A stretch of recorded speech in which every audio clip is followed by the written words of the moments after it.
உங்களை எல்லாம் கல்யாணம் பண்ணி நான் என்ன சுகத்தை கண்டேன், அவங்க எல்லாம் பாருங்க எவ்வளவு சந்தோஷமா இருக்கிறாங்க, என் வாழ்க்கையே சீரழிஞ்சு போச்சு. எப்படி சொல்லக்கூடிய பெண்மணிகள் சிந்திக்க கடமைப்பட்டுள்ளீர்கள். அல்லாஹ்வுடைய தூதர் நபிகள் நாயகம் ஸல்லல்லாஹு அலைஹி வஸல்லம் அவர்கள் சொல்லி காட்டுகிறார்கள், அல்லாஹ்வை தவிர வேற யாருக்கும் சஜ்தா செய்வதற்கு அனுமதி இல்லை. அப்படி இருந்திருந்தால் ஒரு மனைவியை கணவனுக்கு சஜ்தா செய்யும்படி நான் கட்டளையிட்டு இருப்பேன்ங்கிறாங்க. இதற்கு அர்த்தம் கணவனுக்கு சஜ்தா செய்ய சொல்றது இல்லை, அல்லாஹ்வை தவிர வேற யாருக்கும் செய்யக்கூடாது. இருந்திருந்தால் அப்போ கணவனுடைய அந்தஸ்து எந்த அளவுக்கு உயர்ந்ததுங்கிறத சிந்திச்சு பார்க்கணும். இன்னொன்னு, நரகத்திலே நான் நிறைய பெண்களை நான் பார்த்தேங்கிறாங்க ரசூலுல்லாஹ்.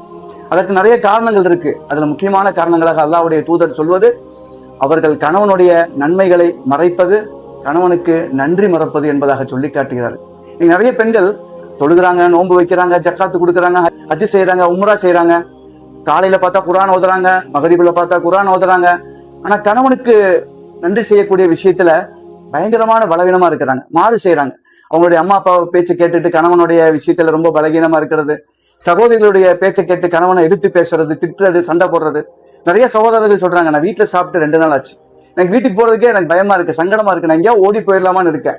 இப்படியான வார்த்தைகளை கணவனுடைய வாயிலிருந்து வரக்கூடிய பெண்கள் சிந்திக்க கடமைப்பட்டுள்ளீர்கள். அல்லாஹ்வுடைய தூதர் சொல்றாங்க, எந்த ஒரு பெண்மணி அல்லாஹ்வுடைய கட்டளைகளை பேணி பாதுகாத்து, ரமலான் மாதத்தில நோன்பு வைத்து, தன்னுடைய கற்பை பேணி பாதுகாத்து, கணவனுக்கு நன்றி செலுத்தக்கூடிய விஷயத்துல நன்மைகளை செய்கிறார்களோ அந்த பெண்கள் சொர்க்கத்திலே எந்த வாசல் வழி வேணாலும் நுழையலாம் என்பதாக சொல்லி காட்டுகிறார்கள். ஆகையால கணவனுக்கு நன்றி செய்யக்கூடிய விஷயத்துல மிகவும் கவனமாக இருக்க வேண்டும். அல்லாஹ் சுப்ஹானஹு வ தஆலா நம் அனைவரும் மீதும் அருள் புரிவானாக.